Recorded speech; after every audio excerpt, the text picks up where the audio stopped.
That letter, parang I have to make a decision already. Because my necklace, may mga sinabi siya sa letter niya. And parang it's time to make it clear. I've been wanting a chance to talk to him, especially sa mga regarding my questions, our unclear conversations. And I appreciate na nag-effort siya para magsulat ng letter for me. Sabi niya doon, he hasn't given up. And sobrang selfish ko if pagpapatuloy ko pa rin na ganun. Tapos ako, masaya lang dito. Selfish na ako nun. I knew I had to say my decision. Baka kinailangan na to gawin para hindi na siya masira, kuya. Para hindi na siya masaktan. Gusto ko po sabihin sa kanya is, pinapalaya ko na po siya, kuya. Maghintay, kuya. That's his choice na. Pero, ayoko na po siya kontrolin. Ayoko na siya pilitin. Ayoko na siya habulin.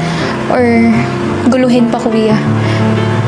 Kasi alam ko, mas masasaktan, mas masasira lang siya kung if I leave him hanging.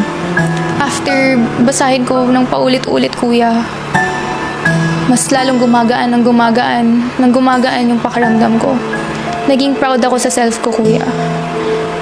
Proud ako kasi nagawa ko yung what I think is right for now.